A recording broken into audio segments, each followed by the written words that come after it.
Bonjour à tous, c'est Luma, ça roule. Alors je profite d'une session écourtée par une cheville sur 10 marches pour faire cette vidéo. En fait, je voulais vous faire un petit retour par rapport aux SOTY, donc les Skaters of the Year, et les 4 skateurs qui étaient prédisposés à remporter ce titre. Donc T-Funk, Tyson Jones, Louis Lopez et Nyjah Huston. Pour commencer par T-Funk, moi je trouve que c'est incroyable ce style.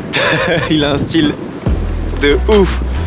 Moi quand j'ai vu sa part, je me suis dit ok, ça c'est l'origine du skate quoi. Il transpire le skate à sa source quoi, le full speed, la vitesse qu'il prend pour faire ses tricks, le pop, l'engagement. Il a vraiment un bon style, il a vraiment des bons tricks et dans l'ensemble sa part est incroyable. En plus quand ça finit avec ce gros double set gap to 5-0, je trouve que moi j'ai pris une claque en voyant cette part et c'est clairement un excellent skater. Et en plus apparemment il est super jeune, donc bel espoir et j'ai hâte de voir ce que ça va donner à l'avenir parce que visiblement là il a clairement un truc qui lui est propre quoi. Dans son style, dans sa manière de skater, sa manière d'aborder les spots, le gros gap to Smith. Enfin je trouve assez incroyable. Je trouve que c'est assez incroyable ce skater et j'ai vraiment kiffé regarder sa part. Après Louis Lopez, je connaissais pas spécialement ce skater. C'est mon pote Chris qui m'en a parlé, qui m'a dit Luma, faut que tu absolument que tu regardes la part de Louis Lopez. Et c'était il y a déjà quelques mois, donc il venait de sortir une part. J'ai kiffé, j'ai vraiment kiffé son skate. Il a un style de ouf, il a une bonne énergie, enfin, il transmet vraiment quelque chose de positif quand il skate. Et j'ai kiffé sa nouvelle part, donc la As You Wish de Converse. J'ai trouvé que cette part était extrêmement complète parce qu'il y avait une variété de tricks, de spots. Ça passe par Paris, il y a aussi du Mexique je crois. L'intro de la part est incroyable, enfin, la ligne est légendaire. Et puis même les lumières sont belles, le cadre est fou. Il skate des spots vraiment esthétiques. Il a des tricks qui sont très propres. C'est pas bancal, c'est vraiment bien exécuté. Il fait du gap, il fait du rail, il fait du curb, il varie. Il a vraiment fait une palette de tricks extrêmement variée et un style inimitable quoi. Louis Lopez vraiment, je comprends ceux qui l'admirent et qui s'inspirent de lui pour leur propre skate parce que c'est une source d'inspiration assez forte dans sa manière dont il prend les spots et tout. Par exemple quand il fait le heel flip nose grind kinké là sur le petit Rainbow là pour attacher son vélo, c'est incroyable, genre vraiment c'est de la SMR. Quand on voit quand ça pop le heel flip et le petit king là, c'est magnifique, c'est magique en fait. C'est ce genre de délicatesse qu'on apprécie aussi dans une part. Et c'est sûr qu'il tire son épingle du jeu avec ce style de tricks. Je suis pas du tout un expert du skate. J'ai beaucoup skaté quand j'étais au collège. J'ai commencé en 2011 et ensuite j'ai arrêté en 2014 vers là. Donc en vrai j'ai eu 3 ans de skate. 3 ans de skate à fond. Et ensuite j'ai arrêté au lycée et j'ai repris il y a 2 ans à la période du confinement. Donc moi quand je skatais à fond, ceux qui étaient en tête d'affiche c'était Mike Mo, Sean Malto. C'était eux qu'on regardait en français, c'était Lucas Puig, voilà, Florent Murtin, la team Cliché dans son ensemble, Lem Villman, Daniel Espinosa. C'est cette génération-là qui était au top et qu'on admirait à ce moment-là. Enfin que moi j'admirais et que mes potes admiraient. Chaz Ortiz par exemple, Shane O'Neill, c'est ce type de skater. Et c'est vrai que maintenant, il y a une nouvelle génération que moi j'avais pas suivi. J'ai fait une pause de à peu près 6 ans dans le skate et j'étais complètement dans un autre univers. Et quand je suis revenu dans le skate il y a 2 ans, j'avais aussi besoin de me remettre à la page et de comprendre un petit peu quels étaient déjà le niveau actuel, quels étaient les skateurs qui étaient vraiment influents à ce moment-là. C'est là que, en faisant les découvertes de skatepark, justement, ça m'a beaucoup appris et j'ai découvert énormément de skateurs à travers ça. Par exemple, Tyson Jones, je l'ai découvert avec Amiel quand on a fait un Game of Skate au Palais de Tokyo. C'est lui qui m'en a parlé, donc après je suis allé voir ses vidéos et j'ai découvert son style. Et donc je suis allé voir ses parts, la part suprême et tout, et j'ai pris une claque parce que je me suis dit bordel, c'est un vrai délire ce skater en fait. Il a un style vraiment street rap et tout, et il est tellement chaud en gap, en rail et tout. Il envoie du lourd. Donc voilà. Nyjah Huston, déjà je l'avais déjà bien vu skater parce que c'était à l'époque de la Rise and Shine. Et déjà je me souviens quand la Rise and Shine est sortie, ça avait fait un bruit de ouf. C'était l'une des plus grosses parts qui sortait et tout le monde la regardait. C'était vraiment une part de ouf, même si le skater j'avais un peu du mal à accrocher avec son style et j'étais plus attiré par un style comme Lem Villman et Daniel Espinosa qu'un style comme Nyjah Huston. Même Shane O'Neill, je kiffais plus le style de Shane O'Neill. Après toutes ces années, quand je vois qu'il revient avec une part monstrueuse comme ça, Enfin, Shine On, déjà, je me suis dit, what? C'est un autre level, genre, ne serait-ce que la manière dont c'est filmé, la qualité de l'appart, l'exécution des tricks, les spots qu'il choisit. Enfin, derrière, après, quand on voit les tricks, on voit que c'était une vraie bataille. Et en fait, faire des lines comme ça, c'est surréaliste. C'est surréaliste. Et enfin, moi, j'ai kiffé en fait voir du Nyjah Huston sur ce type de musique, un peu plus chill, un peu plus rock.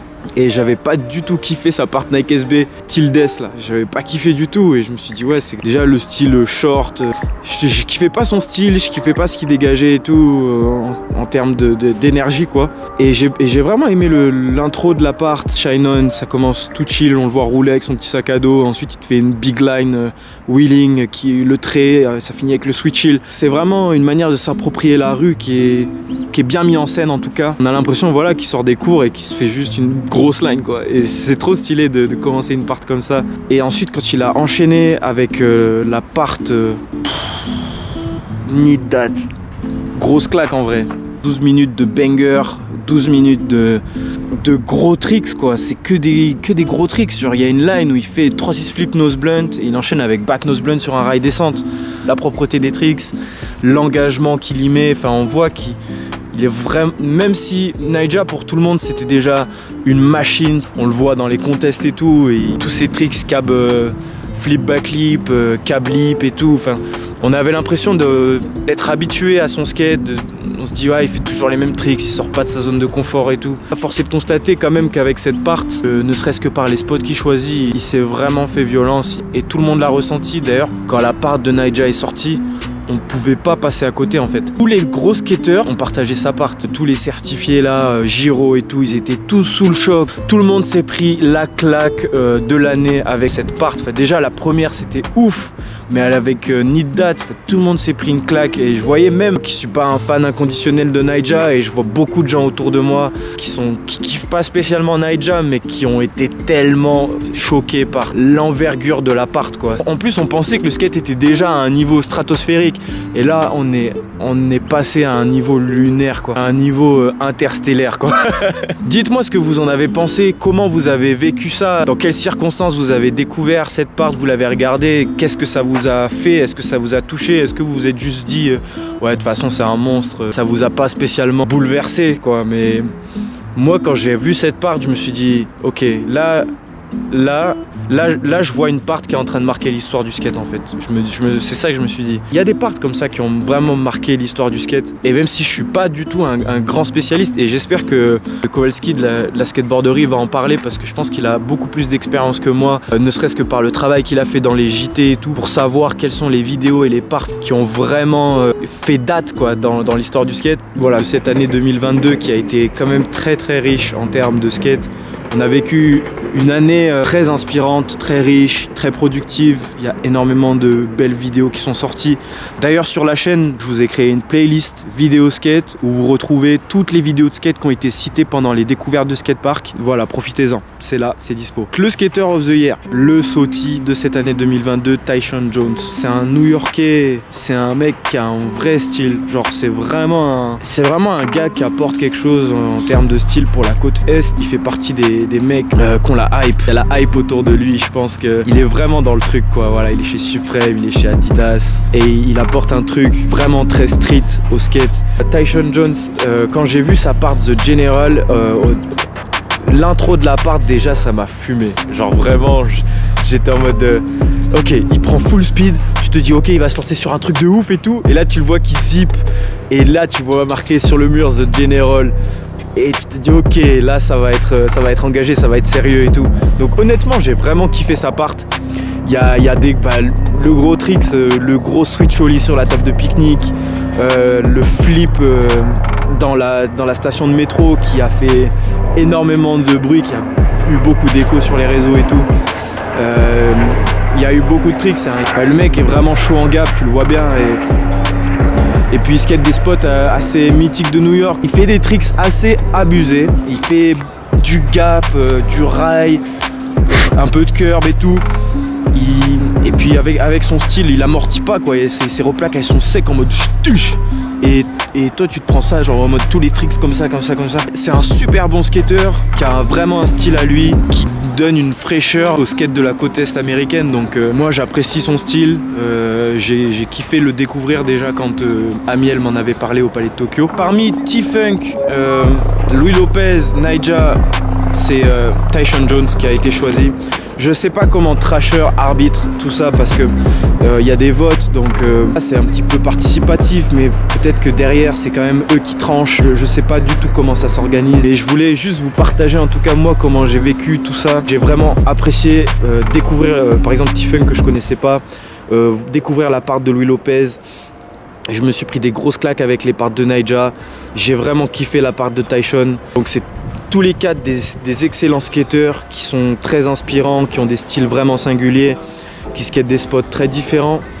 Mais honnêtement, par rapport à mon ressenti, moi c'était clairement Nyjah qui aurait dû avoir ce titre, cette glorification cette année 2022. Voilà, bon, dites-moi vous, quel skateur vous préférez, qu'est-ce que vous auriez imaginé? C'est des débats dans le monde du skate. Moi ça m'intéresse quand même de savoir quels sont vos avis par rapport à ça. Donc dites-moi tout ça en commentaire. Ces gars-là, c'est des passionnés et j'espère juste qu'un titre ne va pas casser la carrière de l'un ou de l'autre, ou que ça va pas les ébranler dans leur passion et que ça va les pousser à aller toujours plus loin et à rouler toujours plus fort. Je voulais vous souhaiter aussi un joyeux Noël. Sachez que vous avez du skatewear ça roule disponible sur le nouveau site internet. Allez faire un tour, découvrir. Il n'y a pas que de la sape à acheter. Il y a aussi les vidéos à découvrir, vous avez aussi des articles sur l'histoire du projet, le projet de marque, le projet de la chaîne YouTube. Je vous invite à aller découvrir tout ça. En tout cas, je vous remercie d'avoir regardé cette vidéo jusqu'au bout. On se retrouve bientôt pour de nouvelles aventures skatosphériques. Merci à tous, on se retrouve dans la prochaine et maintenant faut que ça roule.